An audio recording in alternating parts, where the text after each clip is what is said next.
নমস্কাৰ, মই ৰাহুলে লৈ আহিছোঁ আগন্তুক হ'বলগীয়া অসম চৰকাৰৰ বিভিন্ন এক্সাম যেনে ADRE, DME, TET, APDCL, JAA ইত্যাদিৰ প্ৰতি লক্ষ্য কৰি কিছুমান ইম্পৰ্টেণ্ট MCQ তাৰে আজি 100টা কুৱেশ্যন মাৰ্চ কৰি এইটো ছিৰিজ লৈ অহা হৈছে। আৰু ইয়াতে মই বিভিন্ন ধৰণৰ ইম্পৰ্টেণ্ট MCQ আলোচনা কৰিছোঁ ইণ্ডিয়ান পলিটি এণ্ড গভাৰ্নেন্সৰ পৰা। পাৰিলে ভিডিঅ'টি শেষলৈকে চাব। পিছে বলক পলম নকৰাকৈ আজি এই ভিডিঅ'টি আৰম্ভ কৰোঁ। 201 number question, which of the following is not a characteristic of the directive principles of the state policy? তলত দিয়া অপশ্যনবোৰৰ পৰা কোনটো ডাইৰেক্টিভ প্ৰিন্সিপল অফ ষ্টেট পলিচিৰ কেৰেক্টাৰিষ্টিক নহয় বুলি সুধিছে। আৰু ইয়াতে অপশ্যনত দিছে A, they are borrowed from the Irish constitution, এইটো শুদ্ধ। বি দিছে they aim to establish social and economic democracy in the country, এইটো শুদ্ধ। চি দিছে they are automatically enforced and do not require legislation for implementation, এইটো ভুল। Automatically implement নহয়, ইয়াৰ বাবে কিছুমান ল'ৰ প্ৰয়োজন হয়। আৰু ডিটো দিছে they are non justiciable, meaning they can not be enforced by the court of law, এইটো শুদ্ধ। গতিকে আমাৰ ৰাইট এনচাৰটো হ'ব C, they are automatically enforced and do not require legislation for the implementation, এইটোৱে ডাইৰেক্টিভ প্ৰিন্সিপাল অফ ষ্টেট পলিচিৰ characteristic নহয়। Next question 202, which of the following articles of the constitution is classify as a socialist principle. তলত কেইটামান অপশ্যনত article দিছে আৰু ইয়াতে কোনটো ছ'চিয়েল প্ৰিন্সিপল বুলি সুধিছে। এ দিছে আৰ্টিকল 39C, বি দিছে আৰ্টিকল 40, চি দিছে আৰ্টিকল 44, ডি দিছে আৰ্টিকল 50। ইয়াৰ ৰাইট এনচাৰটো A article 39C। Article 39C এ ছ'চিয়েলিষ্ট প্ৰিন্সিপল ক্লাছিফাই কৰে। আৰু ইয়াতে prevention of concentration of wealth বুলি দিছে, বা আৰ্টিকল 39C মেনশ্যন কৰিছে prevention of concentration of wealth. তাৰোপৰি আৰ্টিকল 40ত মেনশ্যন আছে organisation of village panchayat, article 44ত মেনশ্যন আছে ইউনিফৰ্ম চিভিল কোড, আৰু আৰ্টিকল 50ত মেনশ্যন আছে separation of judiciary from executive. So' আমাৰ এনচাৰ হ'ব A article 39C। Next question 203 number, which of the following article was added to the DPSP by the 42nd amendment act 1976। 42তম সংশোধনী যিটো 1976ত অনা হৈছিল, সেইটোৰ জৰিয়তে DPSP বা ডাইৰেক্টিভ প্ৰিন্সিপল অফ ষ্টেট পলিচিত কি এড কৰা হৈছিল বুলি সুধিছে। আৰু ইয়াতে অপশ্যনত আছে এ আৰ্টিকল 51, আৰু আৰ্টিকল 51ত মেনশ্যন আছে promotion of international peace and security, B দিছে article 44 uniform civil code mention আছে। আৰু আৰ্টিকল 40 যিটো অপশ্যন চি আছে তাতে মেনশ্যন আছে অৰ্গেনাইজেশ্যন অফ ভিলেজ পঞ্চায়ত, আৰু অপশ্যন ডি দিছে আৰ্টিকল 48A, আৰু ইয়াতে মেনশ্যন আছে protection and improvement of environment. So' আমাৰ ৰাইট এনচাৰটো হ'ব ডি আৰ্টিকল 48A। এইটোৱে এড কৰা হৈছিল 42nd কনষ্টিটিউশ্যন এমেণ্ডমেণ্ট এক্ট, আৰু যিটো অনা হৈছিল 1976 চনত। আৰু ইয়াৰ জৰিয়তে প্ৰটেকশ্যন এণ্ড ইম্প্ৰুভমেণ্ট অফ ইনভাইৰনমেণ্টৰ ওপৰত গুৰুত্ব দিয়াৰ কথা কোৱা হৈছে। Next question 204 number, which directive principle is based on the liberal intellectual ideology. তলত দিয়া অপশ্যন কেইটাৰ ভিতৰত কোনটো লিবাৰেল ইণ্টেলেকচুৱেল আইডিঅ'লজি বুলি সুধিছে ডাইৰেক্টিভ প্ৰিন্সিপল অফ ষ্টেট পলিচিৰ। আৰু ইয়াতে এ দিছে to promote cottage industry, B দিছে to prohibit the consumption of intoxicating drink and drugs, C দিছে to provide free legal aid to the poors, D দিছে to secure a uniform civil code for the citizens. আৰু ইয়াতে right এনচাৰটো হ'ব D to secure a uniform civil code for the চিটিজেন্স।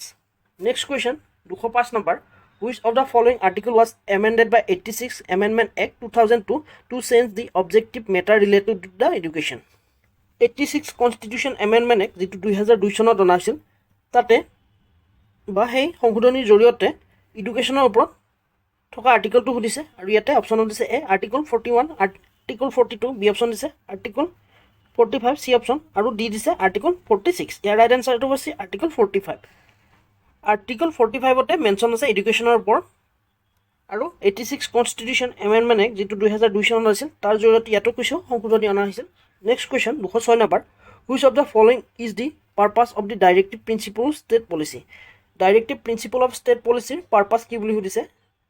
এ দিছে to lay down positive instruction for the state to follow' in its policy making, B দিছে to establish a police state with authoritarian rule, C দিছে to check the arbitrary use of power by government, D দিছে to promote the welfare of the backward section of the society.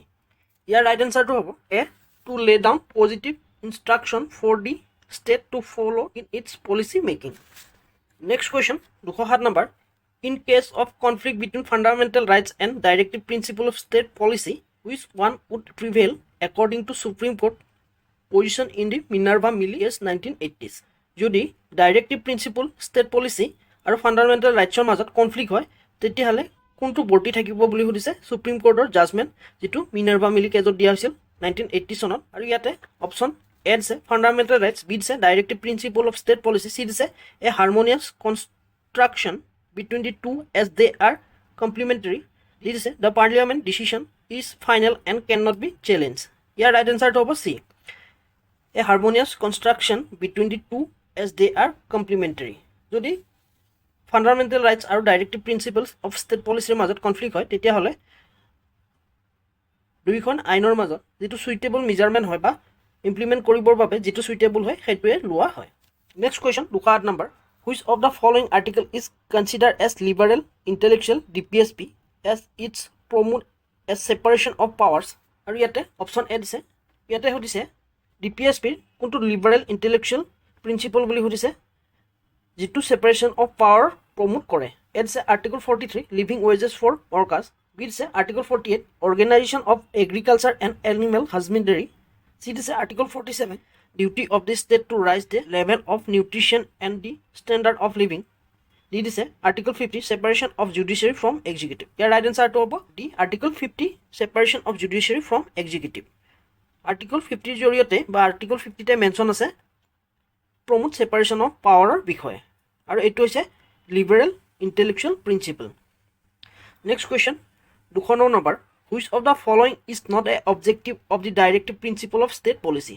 তলত দিয়াবোৰৰ পৰা কোনটো objective নহয় বুলি সুধিছে directive principle of state পলিচিৰ। ইয়াতে দিছে A to provide positive instruction to the state for the implementation of laws, B দিছে to bridge the gap between fundamental rights and the social and economic গ'ল of the nation, C দিছে to establish a welfare state in India, D দিছে to avoid a basis for the judiciary to strike down laws made by the legislature. ইয়াৰ right এনচাৰটো হ'ব D to provide a basis for the judiciary to strike down laws made by the legislature. ইয়াতে দিয়া আমাৰ ডিটোৱে directive principle of state পলিচিৰ objective নহয়, বাকী এ বি চি এইকেইটা অবজেক্টিভ হয়। Next question 210 number, which of the following article belong to the Gandhian principle of the DPSP। Directive principle of state পলিচিত মেনশ্যন কৰা কোনটো গান্ধীয়ান প্ৰিন্সিপল বুলি হয় সুধিছে। আৰু অপশ্যনত এ দিছে article 48 organisation of agriculture and animal husbandry, B দিছে article 44 uniform civil code, C দিছে article 43 living wages ETC for workers, D দিছে article 41 right to work to education and to public assistant. ইয়াৰ right এনচাৰটো A article 48 organisation of agriculture and animal husbandry. ইয়াতে দিয়া অপশ্যনবোৰৰ ভিতৰত এইটোৱে হ'ব আমাৰ ৰাইট এনচাৰ, আৰু এই অপশ্যনটোৱে পৰে DPSPৰ গান্ধীয়ান প্ৰিন্সিপলত। Next question 211 number, which of the following principles was added to the DPSP by 97 amendment act of 2011। DPSPত 97 এমেণ্ডমেণ্ট এক্ট যিটো 2011 চনত আহিছিল তাতে কোনটো প্ৰিন্সিপল এড কৰা হৈছিল বুলি সুধিছে। আৰু ইয়াতে অপশ্যনত দিছে A promotion of cooperative societies, B দিছে to protect and improve the environment, C দিছে to secure a uniform civil code, D দিছে right to work to education and to public assistant. ইয়াৰ ৰাইট এনচাৰটো হ'ব A to promote of cooperative society. Cooperative society promote কৰা বিষয়ে 97 constitution amendment act 2011 চনত অনা হৈছিল। Next question article 43B add কৰা হৈছিল, আৰু ই ডাইৰেক্ট কৰে ষ্টেটক ভলিণ্টিয়াৰী প্ৰমোট কৰাৰ বাবে গঠন কৰা, পৰিচালনা কৰা, কণ্ট্ৰল কৰা আৰু মেনেজমেণ্ট কৰাৰ বাবে কোঅপাৰেটিভ ছ'চাইটিক। 212 number question, the phrase equal pay for equal work for both men and women is enshrined in which of the following articles of the DPSP। DPSPত কোনটো আৰ্টিকলে মেনশ্যন কৰিছে ইকুৱেল পে ফৰ ইকুৱেল ৱৰ্কৰ বাবে পুৰুষ আৰু মহিলা উভয়ে। আৰু ইয়াতে অপশ্যন এ দিছে আৰ্টিকল 38, বি দিছে আৰ্টিকল 40, চি দিছে আৰ্টিকল 42, ডি দিছে আৰ্টিকল 39। ইয়াৰ ৰাইট এনচাৰটো হ'ব ডি আৰ্টিকল 39। আৰ্টিকল 39তে মেনশ্যন কৰা হৈছে equal pay for equal work for both men and women. তাৰোপৰি আৰ্টিকল 40ত মেনশ্যন কৰা হৈছে অৰ্গেনাইজেশ্যন অফ ভিলেজ পঞ্চায়ত বা ভিলেজ পঞ্চায়ত গঠন কৰাৰ বাবে, আৰু এইটো এটা হৈছে গান্ধীয়ান প্ৰিন্সিপল। আৰু আৰ্টিকল 39 ডি ইয়াতে মেনশ্যন কৰা হৈছে equal pay for equal work. এইটো আৰ্টিকল 39 দিয়া হৈছে, কিন্তু ছাবক্লছত দি হ'ব, ডিতে স্পেচিফিকেলি মেনশ্যন আছে equal pay for equal work. Next question 213 number, which of the following is a core objective of the directive principle of state policy. Directive principle of state পলিচিৰ কোৰ অবজেক্টিভ কি বুলি সুধিছে। A দিছে to grant absolute power to the central government.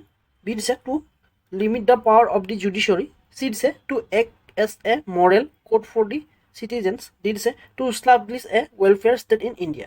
Year right answer to হ'ব D, to establish a welfare state in India. আৰু এইটোৱে হৈছে core value of directive principle of state policy.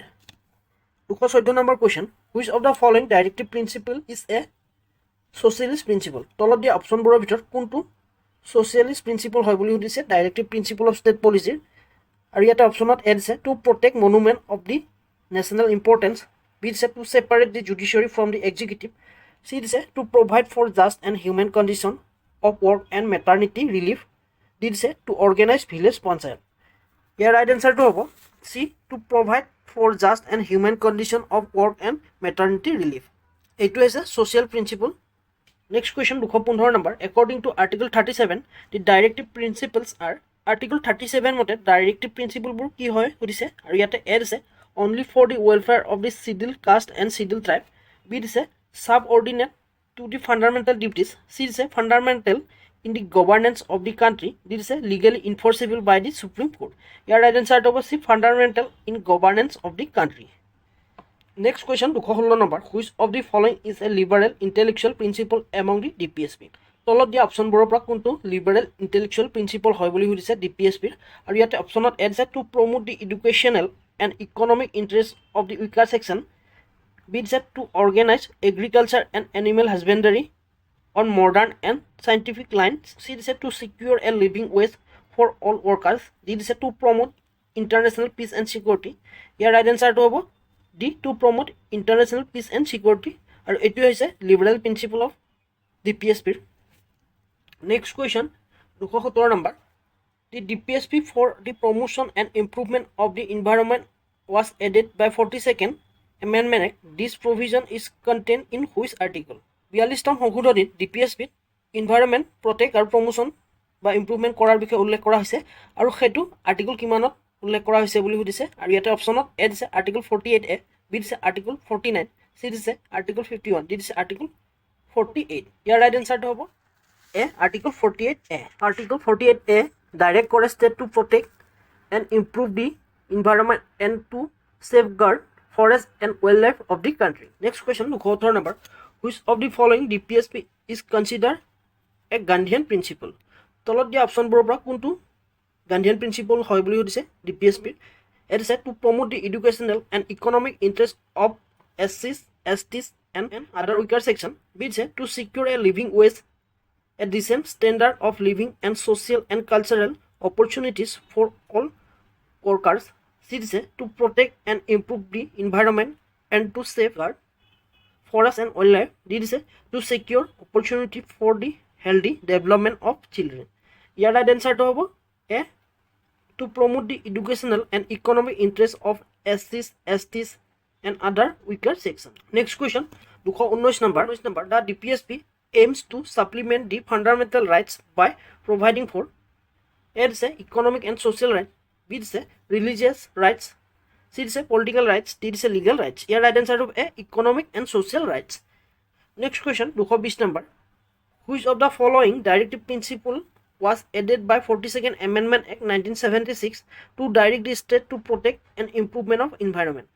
42nd Amendment Act 1976 on কোনটো add কৰা হৈছিল বুলি সুধিছে ডিপিএছপিত, যিটোৱে প্ৰটেক্ট এণ্ড ইম্প্ৰুভ দি ইনভাইৰমেণ্টৰ ওপৰত গুৰুত্ব দিয়ে বুলি সুধিছে আৰু ইয়াতে অপশ্যনত এ দিছে আৰ্টিকল 48A, বি দিছে আৰ্টিকল 48, চি দিছে আৰ্টিকল 49, ডি দিছে আৰ্টিকল 50. ইয়াৰ ৰাইট এনচাৰটো হ'ব A, article 48A. Article 48A বা আৰ্টিকল 48A এড কৰা হৈছে যিটোৰ জৰিয়তে প্ৰটেক্ট আৰু ইম্প্ৰুভমেণ্ট অফ ইনভাইৰমেণ্টৰ ওপৰত গুৰুত্ব দিয়া হৈছে. 221 number question, the concept of uniform civil code is an example of which type of DPSP? আমাৰ ডিপিএছপিত যি ইউনিফৰ্ম চিভিল কোড মেনশ্যন কৰা হৈছে আৰু সেইটো কেনেকুৱা ধৰণৰ এক্সাম্পল হয় বুলি সুধিছে ডিপিএছপিত আৰু ইয়াতে অপশ্যনত এ দিছে লিবাৰেল ইণ্টেলেকচুৱেল প্ৰিন্সিপল, বি দিছে গান্ধীয়ান প্ৰিন্সিপল, চি দিছে ছ'চিয়েলিষ্ট প্ৰিন্সিপল, ডি দিছে ছেকুলাৰ প্ৰিন্সিপল. ইয়াতে ৰাইট এনচাৰটো হ'ব এ, লিবাৰেল ইণ্টেলেকচুৱেল প্ৰিন্সিপল. ডিপিএছপিত যি ইউনিফৰ্ম চিভিল কোড মেনশ্যন আছে সেইটো লিবাৰেল ইণ্টেলেকচুৱেল প্ৰিন্সিপলৰ এক্সাম্পল হয়. আমাৰ ডিপিএছপিত তিনিটা প্ৰিন্সিপলৰ কথাই উল্লেখ আছে, সেইকেইটা হৈছে liberal intellectual principle, Gandhian principle আৰু ছ'চিয়েলিষ্ট প্ৰিন্সিপল. সেকুলাৰ প্ৰিন্সিপলৰ বিষয়ে উল্লেখ নাই DPSP সেয়ে আমাৰ ৰাইট আনসাৰটো হ'ব A liberal intellectual principle next question 222 number which of the following articles deal with the protection of monument place and objective of national importance কোনটো আৰ্টিকেলৰ জৰিয়তে আমাৰ যি মনুমেন্ট আছে সেইবোৰক প্ৰটেক্ট কৰা বা সেই প্লেচবোৰ সুৰক্ষা দিয়া আৰু ইয়াতে অপচনত এ দিছে আৰ্টিকল 51 বি দিছে আৰ্টিকল 48 সি দিছে আৰ্টিকল 49 ডি দিছে আৰ্টিকল 50 ইয়াৰ ৰাইট আনসাৰটো হ'ব সি আৰ্টিকল 49 আৰ্টিকল 49 তে মেনশন আছে protection of monument places and objectives of national importance next question 223 number The directive principle of state policy are fundamental to the governance of the country, but they are not enforceable. This is mentioned in which article?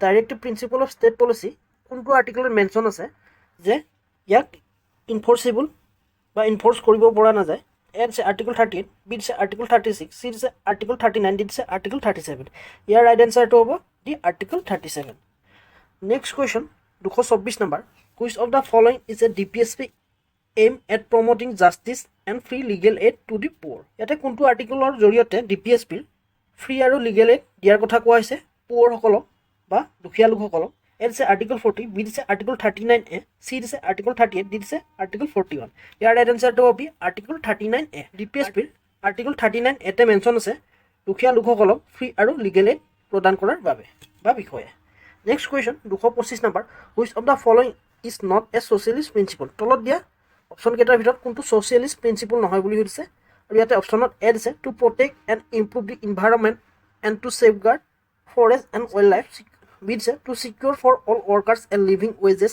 and a decent standard of life সি দিছে to provide for just and human condition of work and maternity relief D দিছে to separate the judiciary from the executive in the public service of the state ইয়াৰ right আনসাৰটো হ'ব D to separate the judiciary from the executive in public service of the state তাৰোপৰি option এ টো দিছে to protect and improve the environment and to safeguard forest and wildlife এটো socialist principle হয় আৰু ইয়াক 42nd amendmentৰ জৰিয়তে এড কৰা হৈছে next question 226 number the DPSP's principle to promote cottage industry is considered to be a DPSP যি cottage industry promote কৰাৰ বিষয়ে উল্লেখ কৰা হৈছে হেতু কি বুলি কনসিডাৰ কৰা হয় বুলি হৈছে বা কোনটো প্ৰিন্সিপল পৰে বুলি হৈছে আৰু ইয়াতে এ দিছে লিবাৰেল ইন্টেলেকচুৱেল প্ৰিন্সিপল বি দিছে গান্ধীয়ান প্ৰিন্সিপল সি দিছে none of the above D দিছে সোশ্যালিষ্ট প্ৰিন্সিপল ইয়াৰ ৰাইট আনসাৰটো হ'ব বি গান্ধীয়ান প্ৰিন্সিপল DPSP যি প্ৰমোশন অফ কটেজ ইন্ডাষ্ট্ৰিৰ বিষয়ে কোৱা হৈছে হেতু গান্ধীয়ান প্ৰিন্সিপলত পৰে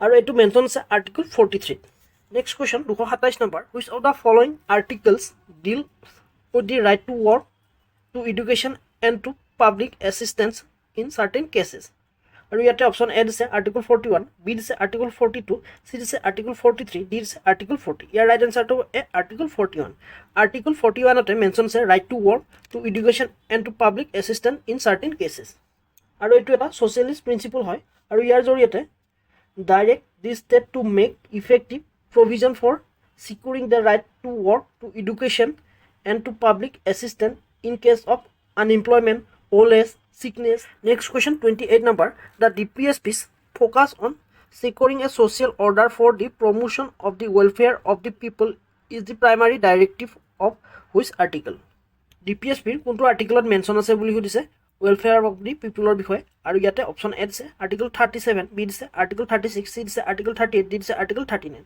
ইয়াৰ ৰাইট আনসাৰটো হ'ব এ আৰ্টিকল 38 আৰ্টিকল 38 তে মেনশন আছে welfare of the people next question 229 which of the following is an example of the DPSP being implemented through legislation তলত দিয়া অপচনবোৰৰ পৰা কোনটো শুদ্ধ হয় বুলি কৈছে DPSP যেটো legislationৰ দ্বাৰা ইমপ্লিমেন্ট কৰা হৈছে বুলি কৈছে আৰু ইয়াতে এড আছে to establishment of Supreme Court with a right to freedom of speech and expression see this abolition of untouchability this the introduction of the minimum wages act your right answer to the to introduction of the minimum wages act etue DPSP ৰ জৰিয়তে implement কৰা হৈছে বা আইন আনা হৈছে বাকি establishment of Supreme Court এটো DPSP ৰ আন্ডাৰত নপৰে বি অপচন টু দিছে right to freedom of speech and expression এটো ফান্ডামেন্টাল ৰাইটছত পৰে আৰু সি দিছে এবলিশন অফ আনটাচেবিলিটি এটো ফান্ডামেন্টাল ৰাইটছত পৰে আৰু ফান্ডামেন্টাল ৰাইটছৰ আৰ্টিকল 17 ত এটো মেনশন আছে গতিকে আমাৰ ৰাইট আনসাৰটো হ'ব D next question 230 number which DPSP directs the state to secure the participation of workers in the management of industries আৰু ইয়াতে অপচন এ দিছে আৰ্টিকল 43 এ বি দিছে আৰ্টিকল 43, চি দিছে আৰ্টিকল 45, ডি দিছে আৰ্টিকল 44। ইয়াৰ right এনচাৰটো হ'ব article 43A। Article 43A তে participation of workers in the management of ইণ্ডাষ্ট্ৰিজৰ বিষয়ে উল্লেখ আছে। Next question 231 number.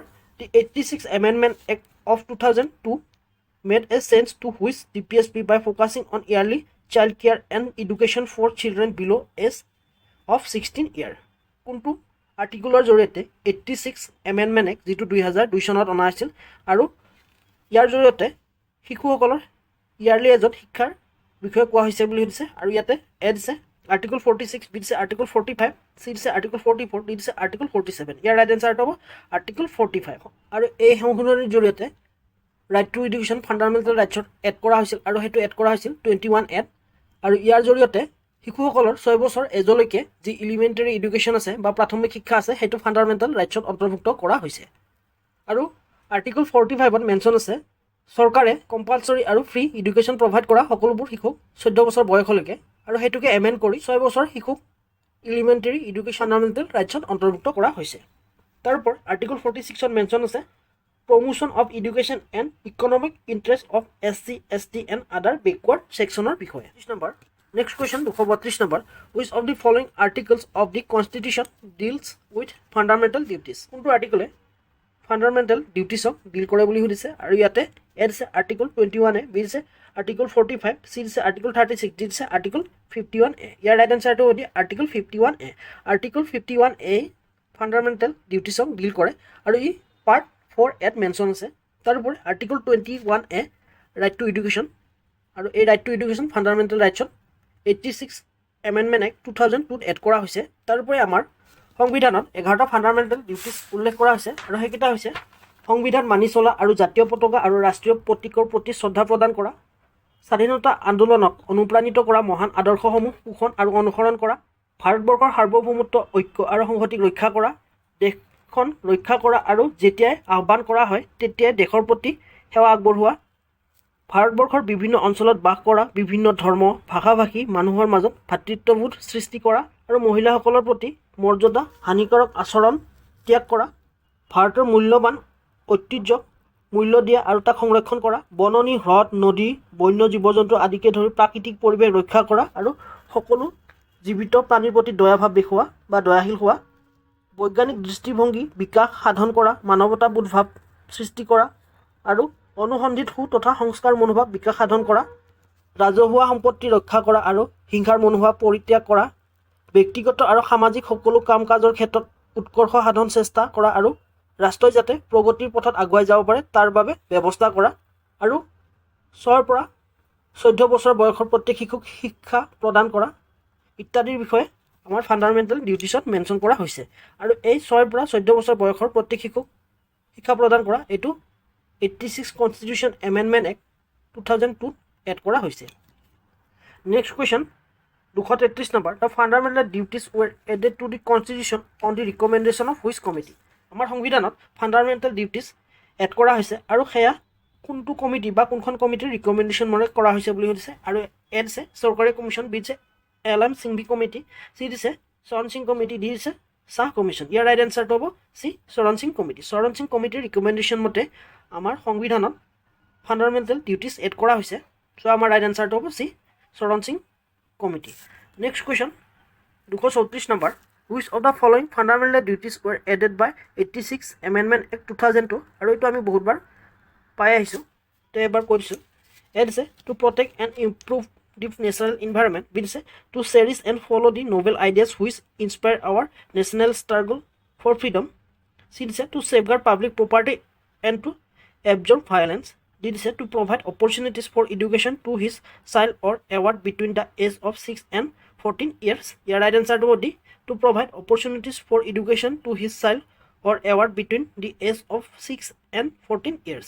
Next question 235 number. The fundamental duties were incorporated in the constitution of India in which year. আমাৰ সংবিধানত fundamental duties প্ৰথম অৱস্থাত নাছিল, কিন্তু পিছলৈহে ইয়াক এড কৰা হৈছে আৰু সেইটো কোনটো বৰ্ষত এড কৰা হৈছিল বুলি সুধিছে। আৰু ইয়াতে অপশ্যন এ দিছে 1976, বি দিছে 1986, চি দিছে 1950, ডি দিছে 1978। ইয়াৰ ৰাইট এনচাৰটো হ'ব 1976। 1976 চনতে আমাৰ সংবিধানত ফাণ্ডামেণ্টেল ডিউটিছ এড কৰা হৈছে আৰু সেইটো হৈছে 42nd কনষ্টিটিউশ্যন এমেণ্ডমেণ্ট এক্টৰ জৰিয়তে। Next question 236 number, which of the following is not a fundamental duties as per the constitution of India? কোনটো ফাণ্ডামেণ্টেল ডিউটি নহয় বুলি সুধিছে ভাৰতবৰ্ষৰ সংবিধান মতে, আৰু ইয়াতে দিছে A to protect and improve the natural environment, B দিছে to pay tax honesty and promptly, C দিছে to value and preserve their rich heritage of our composite culture, D দিছে to respect the national flag and the national anthem. ইয়াৰ right এনচাৰটো হ'ব to pay tax honesty and promptly. এইটোৱে আমাৰ fundamental duties নহয়, বাকী A B C এইকেইটা আমাৰ ফাণ্ডামেণ্টেল ডিউটিছত পৰে। Next question 237 number, the fundamental duties are applicable to, fundamental duty কাৰ বাবে এপ্লিকেবল হয় বুলি সুধিছে, এ দিছে all citizen of India only, B দিছে the president and the prime minister of India only, C দিছে the state and central government only, D দিছে all person residing in India including foreigners. ইয়াৰ right এনচাৰটো A all citizen of India. Fundamental duties only applicable হয় ভাৰতবৰ্ষৰ সকলোবোৰ নাগৰিকৰ ক্ষেত্ৰতহে, ফৰেনাৰৰ ক্ষেত্ৰত এপ্লিকেবল নহয়। আৰু বি অপশ্যন দিছে প্ৰেচিডেণ্ট প্ৰাইম মিনিষ্টাৰ, যেতিয়া অল চিটিজেন বুলি কোৱা হয় তেতিয়া প্ৰেচিডেণ্ট আৰু প্ৰাইম মিনিষ্টাৰো ইয়াত ইনক্লুড হৈ যায়। Next question 238 number, the idea of fundamental duties was borrowed from the constitution of which country? কোনখন কাণ্ট্ৰিৰ কনষ্টিটিউশ্যনৰ পৰা বৰোড কৰা হৈছে ফাণ্ডামেণ্টেল ডিউটিছৰ আইডিয়াটো? আৰু ইয়াতে অপশ্যনত এ দিছে United State of America, B দিছে আয়াৰলেণ্ড, চি দিছে ছোভিয়েট ইউনিয়ন বা USSR, ডি দিছে জাপান। আৰু ইয়াতে আমাৰ ৰাইট এনচাৰটো চি ছোভিয়েট ইউনিয়ন বা USSR। Next question 239 number, the fundamental duties are days and days. ফাণ্ডামেণ্টেল ডিউটিজ কি কি বুলি সুধিছে, এ দিছে non justiciable enforceable by the court, B দিছে justiciable and not enforceable by the court, C দিছে justiciable enforceable by the court, D দিছে non justiciable and not enforceable by the court. ইয়াতে আমাৰ ৰাইট এনচাৰটো হ'ব justiciable and not enforceable by the court. অৰ্থাৎ fundamental duties justiciable হয়, কিন্তু ইয়াক কোৰ্টৰ দ্বাৰা ইমপ্লিমেণ্ট কৰিব পৰা নাযায়। নেক্সট কুৱেশ্যন 240 নম্বৰ, আৰু আজি শেষৰটি question, which of the following is a fundamental duty related to the defence of nation? দেশৰ সুৰক্ষাৰ বাবে কোনটো ফাণ্ডামেণ্টেল ডিউটিজ হয় বুলি সুধিছে, আৰু ইয়াতে অপশ্যনত এ দিছে to respect the national flag and national anthem, B দিছে to promote harmony and the spirit of common brotherhood among all the people of India, C দিছে to defend the country and render national service when call upon to do so', আৰু D অপশ্যনটো দিছে to uphold and protect the sovereignty unity and integrity of India. ইয়াতে আমাৰ right এনচাৰটো হ'ব C আৰু D, দুইটাও fundamental duty হয় দেশৰ সুৰক্ষাৰ ক্ষেত্ৰত। 241 number question, which of the following is not a qualification for a person to be elect as the president of India? তলত দিয়া অপশ্যনবোৰৰ পৰা কোনটো কোৱালিফিকেশ্যন নহয় বুলি সুধিছে ভাৰতবৰ্ষৰ ৰাষ্ট্ৰপতিৰ বাবে বা ভাৰতবৰ্ষৰ ৰাষ্ট্ৰপতি হিচাপে নিৰ্বাচিত হ'বৰ বাবে? আৰু ইয়াতে এ দিছে must have complete 35 years of age, B দিছে must be a citizen of India, C দিছে must be qualified for election as a member of Lok Sabha, D দিছে must be a member of either house of parliament. ইয়াৰ right এনচাৰটো হ'ব D must be a member of either house of parliament. এইটো qualification নহয়। তেওঁ যদি ৰাষ্ট্ৰপতি হিচাপে নিৰ্বাচিত হয় তেতিয়াহ'লে তেওঁ যদি কোনো হাউচৰ মেম্বাৰ হয় তেতিয়াহ'লে তেওঁ ৰিজাইন দিব লাগিব। ইয়াতে কোনটো কোৱালিফিকেশ্যন নহয় বুলি সুধিছে, আৰু ইয়াতে দিয়া ডি অপশ্যনটো শুদ্ধ হয়, must be a member of either house of parliament. তাৰোপৰি বাকীকেইটা অপশ্যন শুদ্ধ। তেওঁৰ বয়স 35 বছৰ হ'ব লাগিব, তেওঁ ভাৰতীয় নাগৰিক হ'ব লাগিব, আৰু তেওঁ লোকসভাৰ মেম্বাৰ হিচাপে নিৰ্বাচিত হোৱাৰ বাবে যোগ্য হ'ব লাগিব বা কোৱালিফিকেশ্যন থাকিব লাগিব।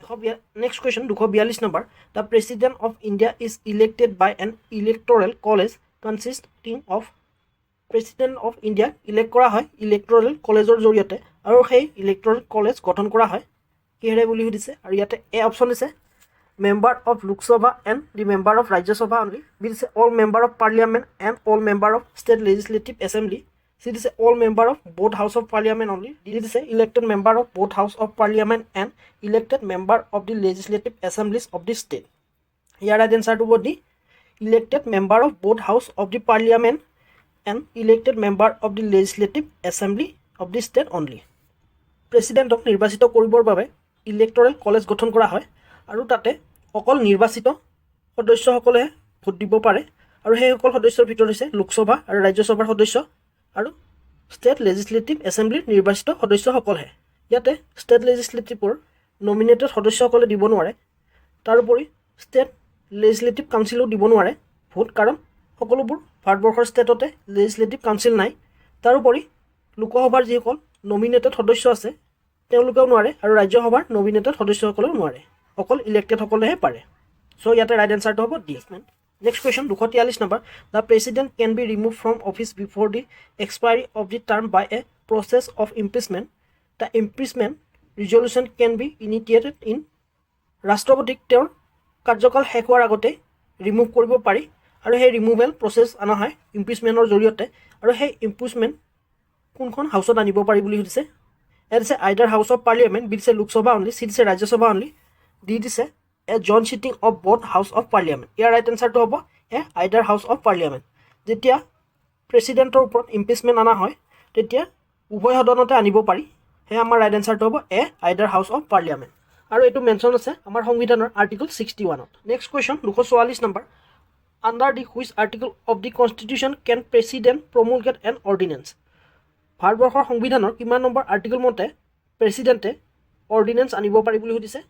আৰু ইয়াতে অপশ্যনত এ দিছে 110, বি দিছে 123, চি দিছে 360, ডি দিছে 356। ইয়াৰ ৰাইট এনচাৰটো হ'ব বি আৰ্টিকল 123। ভাৰতবৰ্ষৰ সংবিধানৰ 123 আৰ্টিকল মতে প্ৰেচিডেণ্টক ক্ষমতা প্ৰদান কৰা হৈছে অৰ্ডিনেঞ্চ অনাৰ বাবে। আৰু এই অৰ্ডিনেঞ্চ বিশেষকৈ যেতিয়া পাৰ্লিয়ামেণ্ট ছেছনত নাথাকে বা সংসদৰ অধিৱেশন চলি নাথাকে তেতিয়াহে অৰ্ডিনেঞ্চ অনা হয়। Next question 245 number, the president can declare a national emergency under which article of the constitution. ভাৰতবৰ্ষৰ সংবিধানৰ কিমান নম্বৰ আৰ্টিকল মতে প্ৰেচিডেণ্টে নেশ্যনেল ইমাৰ্জেঞ্চি ঘোষণা কৰিব পাৰে বুলি সুধিছে। আৰু ইয়াতে অপশ্যনত এ দিছে আৰ্টিকল 360, বি দিছে আৰ্টিকল 352, চি দিছে আৰ্টিকল 356, ডি দিছে আৰ্টিকল 358। ইয়াৰ ৰাইট এনচাৰটো হ'ব আৰ্টিকল 352।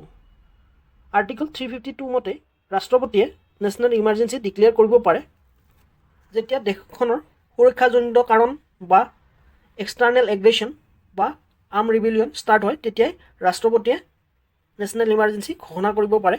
তাৰোপৰি চি অপশ্যনটো দিছে আৰ্টিকল 356। ইয়াৰ জৰিয়তে ষ্টেট ইমাৰ্জেঞ্চি ঘোষণা কৰে যেতিয়া ষ্টেটৰ কনষ্টিটিউশ্যনেল মেচিনাৰী ফেইল হয়, তেতিয়া ৰাষ্ট্ৰপতিয়ে ষ্টেট ইমাৰ্জেঞ্চি ঘোষণা কৰে। আৰু এইটো হৈছে আৰ্টিকল 356।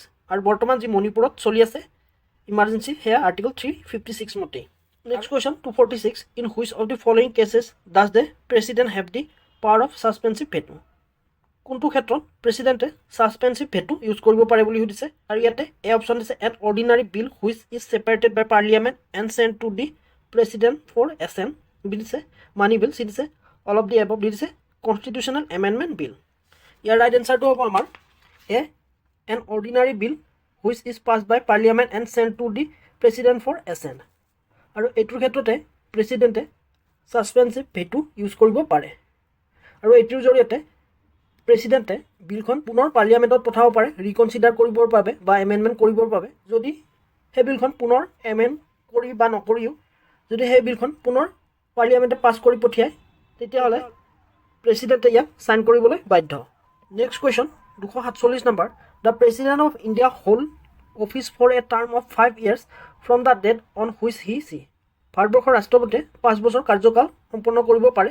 আৰু সেই সম্পন্ন কৰা ডেটটো কেতিয়াৰ পৰা ধৰা হয় বুলি সুধিছে, বা 5 বছৰ কাৰ্যকাল কেতিয়াৰ পৰা ধৰা হয় বুলি সুধিছে। আৰু ইয়াতে এ অপশ্যন দিছে assume charge as the president, B দিছে the term is flexible and can be change by the president, C দিছে is sworn in by the chief justice of India. ইয়াৰ ৰাইট এনচাৰটো হ'ব the is sworn in by the chief justice of India. যিদিনাখনে ৰাষ্ট্ৰপতিয়ে ভাৰতবৰ্ষৰ মুখ্য ন্যায়াধীশৰ এখন শপত লয় সেইদিনাখনৰ পৰাই তেওঁৰ কাৰ্যকালটো ধৰা হয় বা সেইটো ডেটৰ পৰাই আৰম্ভণি হয়। Next question 248 number, which of the following power of the president is not exercise on the advice of the council of minister. কোনটো প্ৰেচিডেণ্টে পাৱাৰ কাউঞ্চিল অফ মিনিষ্টাৰৰ এডভাইচ মতে ফ'ল' নকৰে বুলি সুধিছে বা এক্সাৰচাইজ নকৰে বুলি সুধিছে। এ দিছে dismissal of council of minister, B দিছে returning a bill for reconsideration of the president, C দিছে appointment of the prime minister, D দিছে pardoning power in case of death sentence. ইয়াতে ৰাইট এনচাৰটো হ'ব B returning a bill for reconsideration of parliament. ভাৰতবৰ্ষৰ ৰাষ্ট্ৰপতিয়ে কোনো এখন বিল পুনৰ পাৰ্লিয়ামেণ্টত ৰিটাৰ্ণ কৰাৰ ক্ষেত্ৰত কোনো ধৰণৰ কাউঞ্চিল অফ মিনিষ্টাৰৰ এডভাইচ নলয়। বাকী এই অপশ্যনটো দিছে dismissal of the council of minister, এইটো প্ৰাইম মিনিষ্টাৰৰ আদেশ মৰ্মে কৰে ডি অপশ্যনটো দিছে pardoning power in case of death sentence. এইটো প্ৰেচিডেণ্টে কাউন্সিল অফ মিনিষ্টাৰ এডভাইচ মতে কৰে আৰু পাৰ্ডেনিং পাৱাৰ আৰ্টিকল 72ত মেনশ্যন আছে। Next question 249 number a vacancy in the office of the president must be fill within. ভাৰতবৰ্ষৰ সংবিধানত প্ৰেচিডেণ্ট যদি খালী হৈ থাকে বা প্ৰেচিডেণ্টৰ পদটো যদি খালী হৈ থাকে সেইটো কিমান দিনৰ ভিতৰত ফুলফিল কৰিব লাগে বুলি কৈছে। আৰু ইয়াতে এ অপশ্যন দিছে 30 days, বি দিছে 1 year, চি দিছে 6 months, ডি দিছে 60 days। ইয়াৰ ৰাইট এনচাৰটো হ'ব চি 6 months। ভাৰতবৰ্ষৰ সংবিধান মতে প্ৰেচিডেণ্টৰ পদটো যদি খালী হৈ থাকে সেইটো পূৰ কৰিব লাগে 6 মাহৰ ভিতৰত, আৰু এইটো মেনশ্যন আছে আৰ্টিকল 62(2) মতে।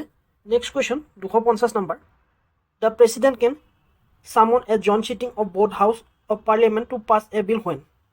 প্ৰেচিডেণ্টে কেতিয়া জইণ্ট চিটিঙৰ বাবে চামন কৰিব পাৰে বা আমন্ত্ৰণ কৰিব পাৰে বুলি সুধিছে। এ দিছে a bill pass by one house is amend in such a way they the other house disagree with the amendment. B option more than 6 months have left from the date of the reception of the bill by the other house without the bill being passed by it. See this, a bill passed by one house is rejected by the other house. Here right answer of the all of the above. এই তিনিটা ক্ষেত্ৰতে বা এই তিনিটা কণ্ডিশ্যনতে প্ৰেচিডেণ্টে joint চিটিঙৰ বাবে আমন্ত্ৰণ কৰিব পাৰে। Next question 251 number which of the following member are not a part of electoral college for the president of India?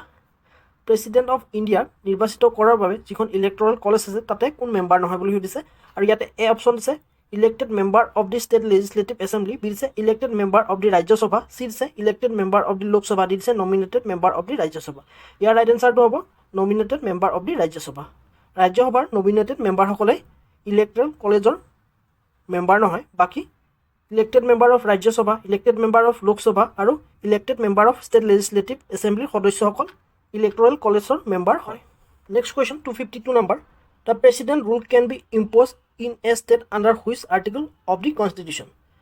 President rule কিমান নম্বৰ আৰ্টিকল মতে ষ্টেটত ইমপ্লিমেণ্ট কৰিব পাৰি বুলি সুধিছে বা ইম্প'জ কৰিব পাৰি বুলি সুধিছে। আৰু ইয়াতে এ দিছে আৰ্টিকল 352, বি দিছে আৰ্টিকল 360, চি দিছে আৰ্টিকল 356, ডি দিছে আৰ্টিকল 358। ইয়াৰ ৰাইট এনচাৰটো চি আৰ্টিকল 356। আৰ্টিকল 356 মতে প্ৰেচিডেণ্টে যদি কোনো এখন ষ্টেটৰ কনষ্টিটিউশ্যনেল মেচিনাৰী ফেইল হয় তেতিয়া প্ৰেচিডেণ্ট ৰুল ইম্প'জ কৰিব পাৰে, আৰু ইয়াক ষ্টেট ইমাৰ্জেঞ্চি বুলি কোৱা হয়।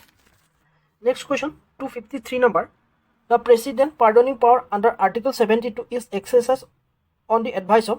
ভাৰতবৰ্ষৰ সংবিধানৰ আৰ্টিকল 72 মতে প্ৰেচিডেণ্টে পাৰ্ডনিং পাৱাৰ ইউজ কৰে, আৰু সেয়া কাৰ এডভাইচ মতে কৰে বুলি সুধিছে। এ দিছে chief justice of India, B দিছে the council of minister headed by the prime minister, C দিছে প্ৰেচিডেণ্ট শ্বন ডাইৰেকশ্যন, ডি দিছে প্ৰাইম মিনিষ্টাৰ অনলি। ইয়াৰ ৰাইট এনচাৰটো হ'ব B council of ministers headed by the prime minister of India.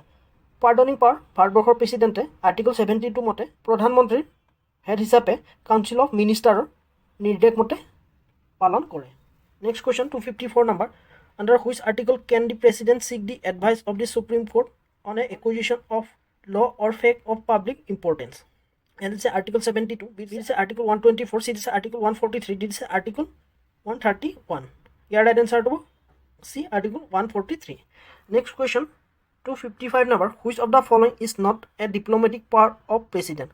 তলত দিয়া অপশ্যনবোৰৰ ভিতৰত কোনটো প্ৰেচিডেণ্টৰ ডিপ্ল'মেটিক পাৱাৰ নহয় বুলি সুধিছে। আৰু ইয়াতে এ দিছে ratification of international treaties and agreement, B দিছে receiving diplomat from other countries, C দিছে sending arm force to participate in a war without parliament approval, D দিছে appointment of ambassador and high commissioner to other countries. ইয়াৰ right এনচাৰটো হ'ব C sending arm force to the participate in a war without parliament approval. এইটোৱে নহয় diplomatic power, বাকী গোটেইকেইটা এ, B আৰু D এইকেইটা হৈছে প্ৰেচিডেণ্টৰ diplomatic power. Next question 256 number the president power to withhold assent a bill is called. প্ৰেচিডেণ্টে কেতিয়াবা স্বাক্ষৰ কৰাৰ পৰা হোল্ড কৰি ৰাখিব পাৰে কোনো এখন বিলক, আৰু সেইটো কি বুলি কোৱা হয় বুলি সুধিছে।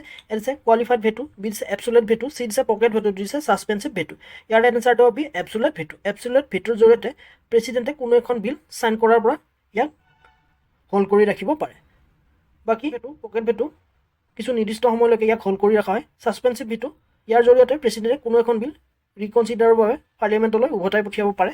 Next question 257 number a financial emergency can be declare by the president under article 360 when.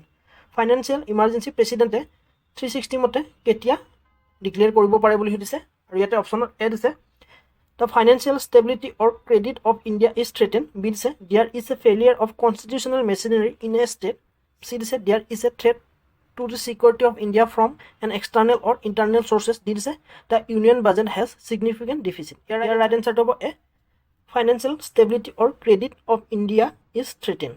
Baki B option to দিছে failure of constitutional machinery of state. Eto state emergency যেটো article 356 মতে লগোৱা হয় আৰু C option to দিছে threaten to security of India from an external or internal sources. এটো national emergency লগোৱা হয় এটো 352 মতে লগোৱা হয় only A হ'ব ইয়াৰ right answer যেটো 360 মতে লগোৱা হয় next question 258 number who administer the oath of office to the vice president of India vice president of India কোনে শপত গ্ৰহণ কৰায় বুলি সুধিছে A দিছে chief justice of India B দিছে speaker of the Lok Sabha C দিছে prime minister of India D দিছে president of India year right answer হ'ব the president of India president of ইণ্ডিয়াই ভাইচ প্ৰেচিডেণ্ট অফ ইণ্ডিয়াক শপত গ্ৰহণ কৰায় তাৰোপৰি চিফ জাষ্টিছ অফ ইণ্ডিয়াই প্ৰেচিডেণ্ট অফ ইণ্ডিয়াক কৰায় স্পীকাৰ অফ লোকসভাই কৰায় নিৰ্বাচিত হোৱা বা নমিনেটেড মেম্বাৰসকলক লোকসভাৰ next question 259 number to initiate the impeachment process of the president a resolution must be sign by at least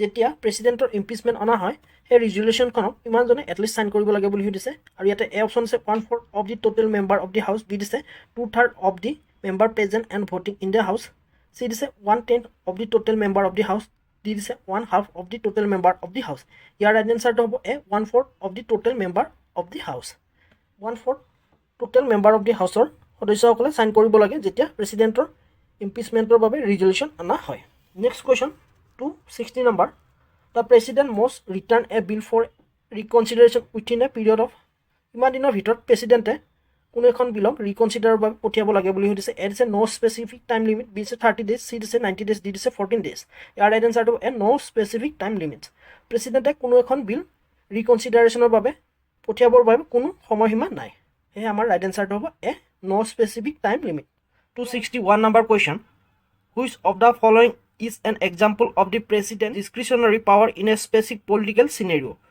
Specific political scenario ক্ষেত্ৰত প্ৰেচিডেণ্টৰ discretionary power বিষয়ে সুধিছে আৰু ইয়াতে এ অপশ্যন আছে appointing the prime minister when no party has a clear majority in Lok Sabha. B দিছে appointing the leader of the majority party as the prime minister.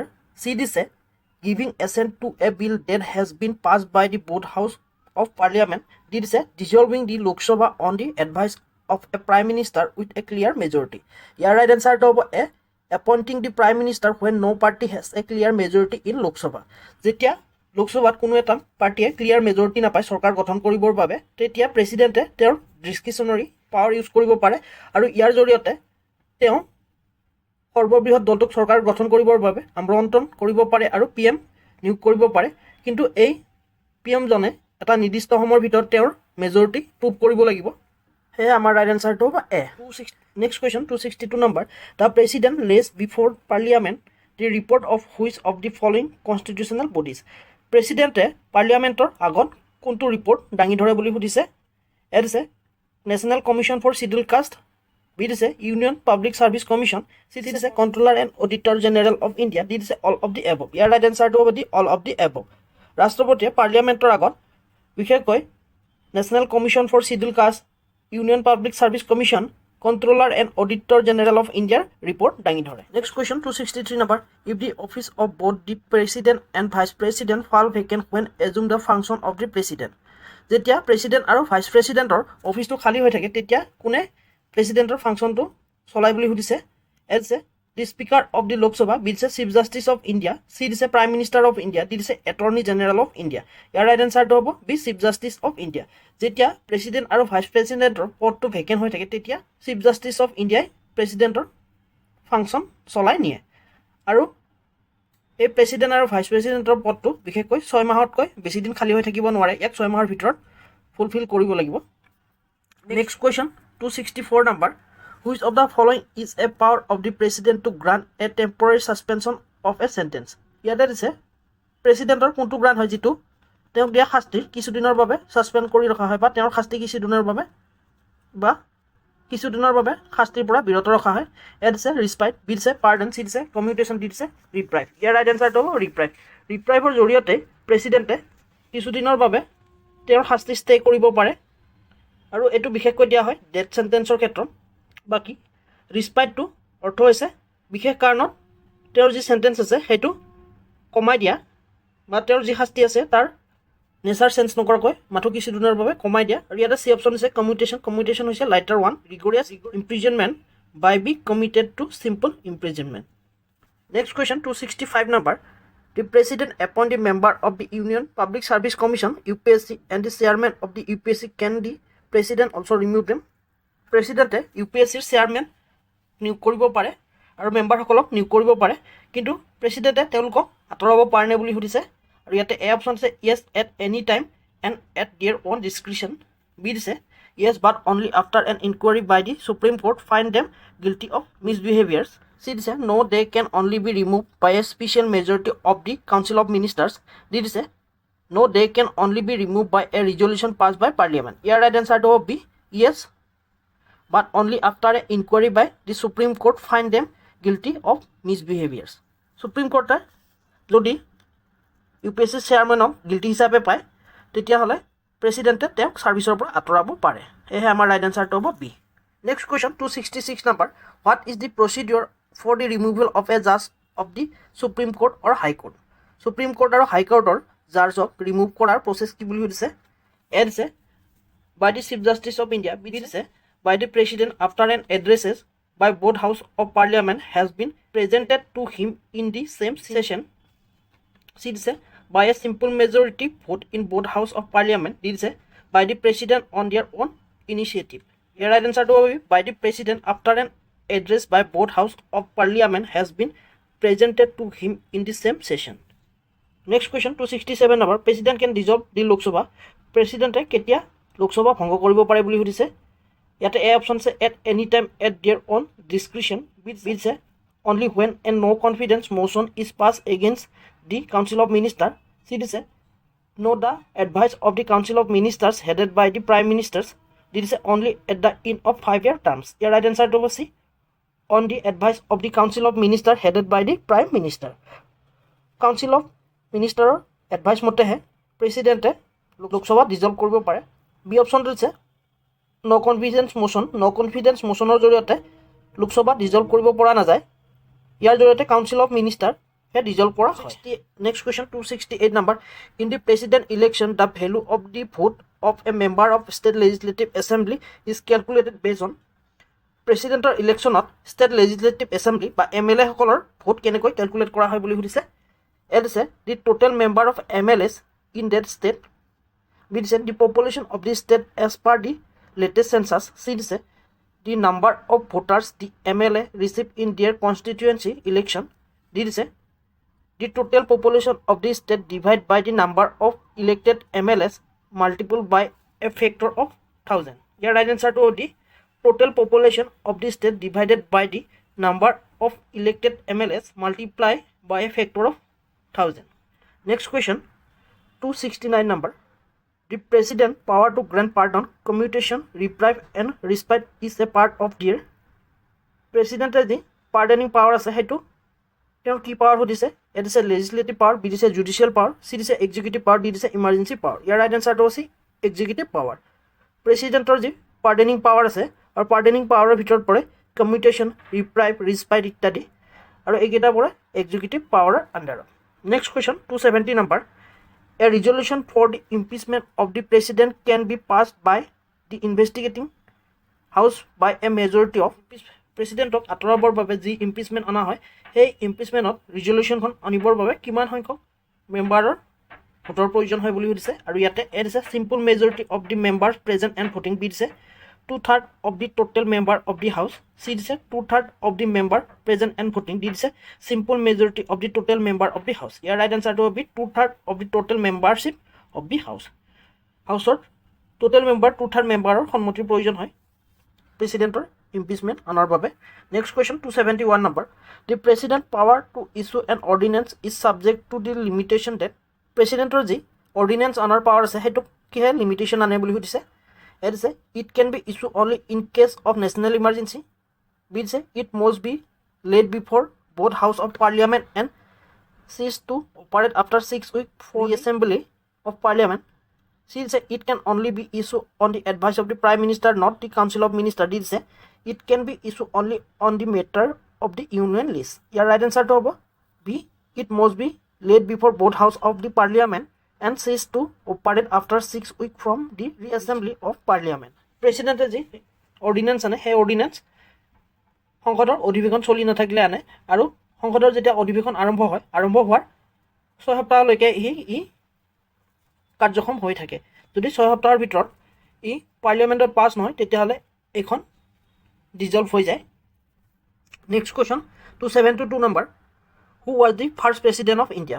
ভাৰতবৰ্ষৰ প্ৰথম president কোন বুলি সুধিছে আৰু ইয়াতে অপশ্যন দিছে ডক্টৰ ৰাজেন্দ্ৰ প্ৰসাদ বি দিছে ভি গিৰি চি দিছে ডক্টৰ এছ ৰাধাকৃষ্ণন ডি দিছে জৱাহৰলাল নেহৰু ইয়াৰ ৰাইট এনচাৰটো হ'ব এ ডক্টৰ ৰাজেন্দ্ৰ প্ৰসাদ ডক্টৰ ৰাজেন্দ্ৰ প্ৰসাদে আছিল ভাৰতবৰ্ষৰ প্ৰথমজন নিৰ্বাচিত প্ৰেছিডেণ্ট যদি নিৰ্বাচিত বুলি নুসুধে তেতিয়াহ'লে বেলেগ হ'ব কিন্তু নিৰ্বাচিত হ'লে ডক্টৰ ৰাজেন্দ্ৰ প্ৰসাদ আৰু তেওঁৰ কাৰ্যকাল আছিল 1950 চনৰ পৰা 1962 চনলৈ তাৰোপৰি ভি গিৰি তেওঁৰ সম্পূৰ্ণ নাম হৈছে বাৰাহাগিৰি ভেংকটাগিৰি আৰু তেওঁৰ কাৰ্যকাল আছিল 24 আগষ্ট 1969 পৰা 24 আগষ্ট 1974 লৈ আৰু চি অপশ্যন দিছে ডক্টৰ এছ ৰাধাকৃষ্ণন বা সৰ্বপল্লী ৰাধাকৃষ্ণন তেওঁ ছেকেণ্ডজন প্ৰেছিডেণ্ট আছিল ইণ্ডিয়াৰ আৰু তেওঁৰ কাৰ্যকাল আছিল 13 মে 1962 পৰা 13 মে 1967 লৈ আৰু জৱাহৰলাল নেহৰু দিছে ডি অপশ্যনটো তেওঁ আছিল পি এম আৰু তেওঁ প্ৰথমজন পি এম আৰু যিজনে 17 বছৰ কাল পি এম হৈ কটাইছে আৰু ভাৰতবৰ্ষৰ হিষ্ট্ৰীত বৰ্তমানলৈকে তেওঁ লংগেষ্ট বা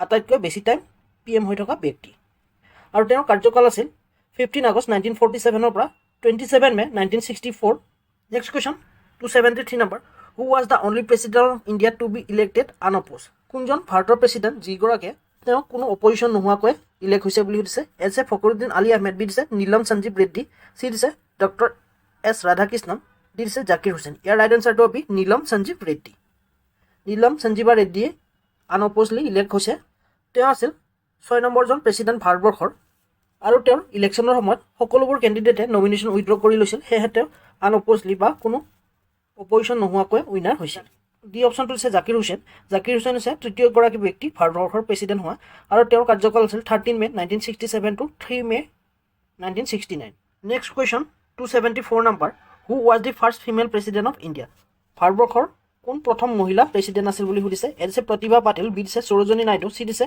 সুষমা স্বৰাজ ডি দিছে ইন্দিৰা গান্ধী ইয়াৰ ৰাইট এনচাৰটো এ প্ৰতিভা পাটিলে আছিল ভাৰতবৰ্ষৰ প্ৰথমগৰাকী মহিলা প্ৰেছিডেণ্ট আৰু তেওঁ 12তম প্ৰেছিডেণ্ট আছিল তেওঁৰ কাৰ্যকাল আছিল 2007 চনৰ পৰা 2012 চনলৈ তাৰোপৰি ইন্দিৰা গান্ধী হৈছে প্ৰথমজন মহিলা প্ৰাইম মিনিষ্টাৰ তেওঁৰ কাৰ্যকাল আছিল 1966 পৰা 1977 আৰু পিছত পুনৰবাৰ হৈছিল 1980 পৰা 1984 next question 275 number which of the following president of India die in office কোনজন প্ৰেছিডেণ্ট তেওঁৰ অফিচৰ কাৰ্যকালতে মৃত্যুবৰণ কৰিছিল বুলি সুধিছে ইয়াতে এ অপশ্যন আছে আৰ ভেংকটৰামন বি দিছে কে আৰ নাৰায়ণ চি দিছে A P J Abdul Kalam D দিছে ডক্টৰ জাকিৰ হুছেইন ইয়াৰ ৰাইট এনচাৰটো দি ডক্টৰ জাকিৰ হুছেইনে তেওঁৰ কাৰ্যকালতে মৃত্যুবৰণ কৰিছিল ইয়াতে এ অপশ্যন আছে আৰ ভেংকটৰামনৰ সম্পূৰ্ণ নামটো হৈছে ৰামাস্বামী ভেংকটৰামন আৰু তেওঁৰ কাৰ্যকাল আছিল 25 জুলাই 1987 টু 25 জুলাই 1992 বি অপশ্যনটো দিছে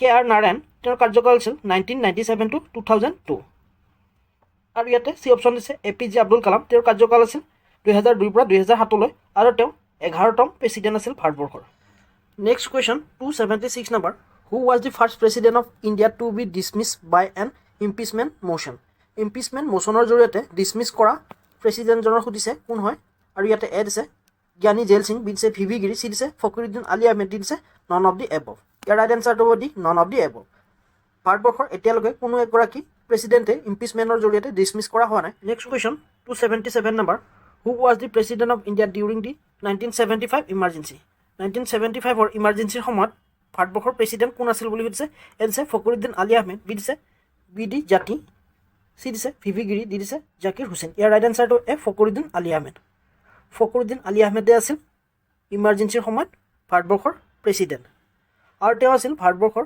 5th বা 5ম প্ৰেছিডেণ্ট তেওঁৰ কাৰ্যকাল আছিল 24 আগষ্ট 1974 টু 11 ফেব্ৰুৱাৰী 1977 আৰু তেওঁ ইমাৰ্জেঞ্চি স্বাক্ষৰ কৰিছিল বা ইমাৰ্জেঞ্চিৰ অৰ্ডাৰত স্বাক্ষৰ কৰিছিল আৰু ইমাৰ্জেঞ্চিৰ অৰ্ডাৰ লাগিছিল 25 June 1975 next question 278 number question. Who was the president of India when the first nuclear test Smiling Buddha was conducted in 1974? ভাৰতবৰ্ষৰ প্ৰথমটো নিউক্লিয়াৰ টেষ্ট যিটোৰ নাম হৈছে স্মাইলিং বুদ্ধা সেইটো কণ্ডাক্ট কৰাৰ সময়ত ভাৰতবৰ্ষৰ প্ৰেচিডেণ্ট কোন আছিল বুলি সুধিছে 1974 এ দিছে ডক্টৰ এছ ৰাধাকৃষ্ণন বি দিছে ফখৰুদ্দিন আলী আহমেদ চি দিছে জাকিৰ হুছেইন ডি দিছে ভিভি গিৰি ইয়াৰ ৰাইট এনচাৰটো হ'ব ডি ভিভি গিৰি ভিভি গিৰিয়ে আছিল ভাৰতবৰ্ষৰ প্ৰথমটো নিউক্লিয়াৰ টেষ্ট যিটোৰ নাম হৈছে স্মাইলিং বুদ্ধা সেইটো কণ্ডাক্ট কৰাৰ সময়ত প্ৰেচিডেণ্ট আৰু সেই সময়ত প্ৰাইম মিনিষ্টাৰ আছিল Indira Gandhi next question 279 number who was the first vice president of India to become president কোনজন ভাইচ প্ৰেচিডেণ্ট অফ ইণ্ডিয়া পিছলৈ গৈ তেওঁ প্ৰেচিডেণ্ট হৈছিল বুলি সুধিছে এ দিছে ডক্টৰ জাকিৰ হুছেইন বি দিছে ডক্টৰ এছ ৰাধাকৃষ্ণন চি দিছে ভিভি গিৰি ডি দিছে আৰ ভেংকটা ৰামন ইয়াৰ ৰাইট এনচাৰটো হ'ব doctor S Radhakrishnan doctor Sarvepalli ৰাধাকৃষ্ণনে ভাইচ প্ৰেচিডেণ্টৰ পৰা প্ৰেচিডেণ্ট হৈছে আৰু তেওঁ দুবাৰ ভাইচ প্ৰেচিডেণ্ট আছিল আৰু তেওঁ 1962 প্ৰেচিডেণ্ট হয় তাৰোপৰি ভিভি গিৰি দিছে V V Giri third vice president of India যিজনে ফ'ৰ বা 4 নম্বৰজন প্ৰেচিডেণ্ট হৈছিল ইণ্ডিয়াৰ আৰু তেওঁৰ কাৰ্যকাল শেষ হৈছিল 1974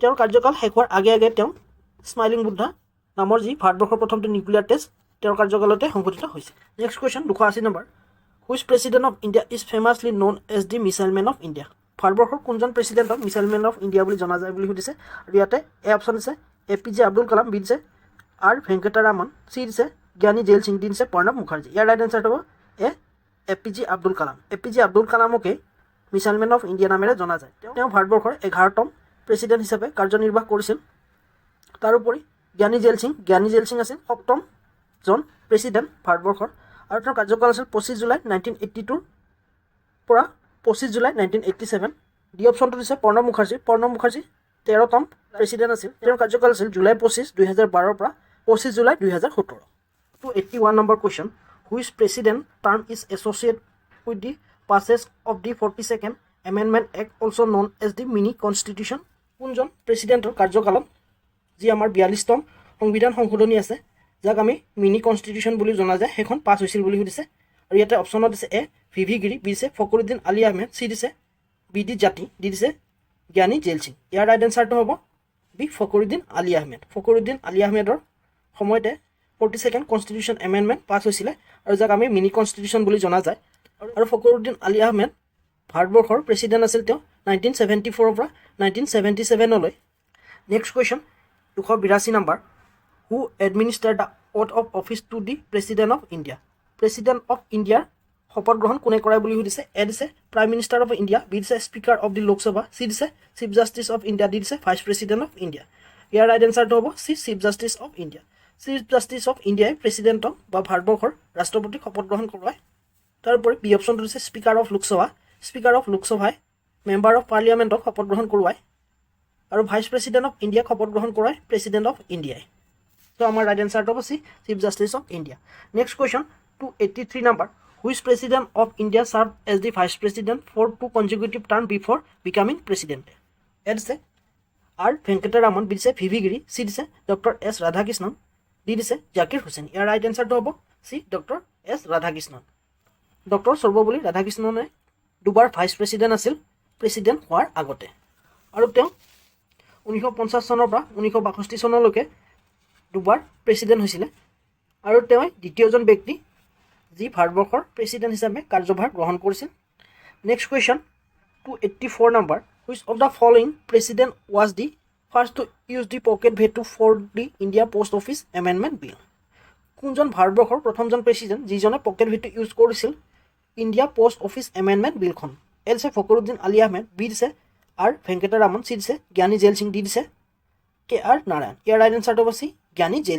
জেইল সিঙে পকেট ভেটো ইউজ কৰিছিলে ইণ্ডিয়ান পোষ্ট অফিচ এমেণ্ডমেণ্ট বিলখন আৰু সেই সময়ত ভাৰতবৰ্ষৰ PM আছিলে ৰাজীৱ গান্ধী আৰু জ্ঞানী জেইল সিং আছিলে 1982 পৰা 1987লৈ ভাৰতবৰ্ষৰ president next question 285 number during which president tenure was the Pokhran 2 nuclear test conduct in 1998 1998 চনৰ যি পোখৰাণ 2 নিউক্লিয়াৰ টেষ্ট হৈছিলে সেই নিউক্লিয়াৰ টেষ্টৰ সময়ত ভাৰতৰ প্ৰেচিডেণ্ট কোন আছিল বুলি সুধিছে ইয়াতে এ অপশ্যন আছে APJ আব্দুল কালাম বি দিছে RK নাৰায়ণ চি দিছে ডক্টৰ শংকৰ দয়াল শৰ্মা ডি দিছে আৰ ভেংকটা ৰামন ইয়াৰ ৰাইট এনচাৰটো কে আৰ নাৰায়ণে আছিল পোখৰাণ 2 নিউক্লিয়াৰ টেষ্টৰ সময়ত ভাৰতবৰ্ষৰ প্ৰেচিডেণ্ট আৰু সেই সময়ত প্ৰাইম মিনিষ্টাৰ আছিল অটল বিহাৰী বাজপেয়ী আৰু আৰ কে নাৰায়ণৰ কাৰ্যকাল আছিল 1997 পৰা 2002 লৈ।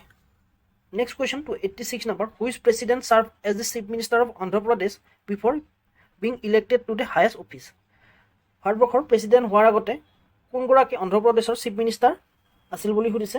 এ দিছে জ্ঞানী জেইল সিং, বি দিছে নীলম সঞ্জীৱা ৰেড্ডি, চি দিছে ডক্টৰ শংকৰ দয়াল শৰ্মা, ডি দিছে কে আৰ নাৰায়ণ। ইয়াৰ ৰাইট এনচাৰটো হ'ব নীলম সঞ্জীৱা ৰেড্ডি। নীলম সঞ্জীৱা ৰেড্ডিয়ে প্ৰথমতে অন্ধ্ৰপ্ৰদেশৰ চিফ মিনিষ্টাৰ আছিল আৰু পিছলৈ তেওঁ ভাৰতবৰ্ষৰ প্ৰেচিডেণ্ট হৈছিলে। Next question 287 number, which of the following president was a prominent trade union leader and also' serve as the governor several state. ভাৰতবৰ্ষৰ কোনগৰাকী প্ৰেচিডেণ্টে ইউনিয়ন ট্ৰেড লিডাৰ আছিলে আৰু তেওঁ গভৰ্ণৰ হিচাপেও বহুকেইখন ৰাজ্যত সেৱা আগবঢ়াইছিল বুলি সুধিছে প্ৰেচিডেণ্ট হোৱাৰ আগতে। আৰু ইয়াতে এ অপশ্যন দিছে ভি গিৰি, বি দিছে ডক্টৰ ৰাজেন্দ্ৰ প্ৰসাদ, চি দিছে কে আৰ নাৰায়ণ, ডি দিছে প্ৰণৱ মুখাৰ্জী। ইয়াৰ ৰাইট এনচাৰটো হ'ব এ ভি গিৰি। ভি গিৰিয়ে আছিল সেইজন ব্যক্তি যিজনে all India railway mains federation গঠন কৰিছিল আৰু বহুকেইখন ৰাজ্য যেনে উত্তৰ প্ৰদেশ, কেৰেলা, মহীশূৰ ইত্যাদিৰ প্ৰেচিডেণ্ট হোৱাৰ আগতে গভৰ্ণৰ আছিল। Next question 288 number, which article of the Indian constitution empower the president to grant pardon, respite or remission of punishment. ভাৰতবৰ্ষৰ সংবিধানৰ কোনটো আৰ্টিকল মতে প্ৰেচিডেণ্টে পাৰ্ডনিং পাৱাৰ যিকেইটা হৈছে ৰিস্পাইট আৰু ৰিমিশ্যন সেইটো প্ৰদান কৰিব পাৰে বুলি সুধিছে। আৰু ইয়াতে এ আৰ্টিকল দিছে 75, বি দিছে আৰ্টিকল 52, চি দিছে আৰ্টিকল 61, ডি দিছে আৰ্টিকল 72। ইয়াৰ ৰাইট এনচাৰটো হ'ব দি আৰ্টিকল 72। আৰ্টিকল 72 মতে প্ৰেচিডেণ্টে পাৰ্ডনিং পাৱাৰ ইউজ কৰিব পাৰে যিকেইটা হৈছে ৰিস্পাইট, ৰিমিশ্যন ইত্যাদি।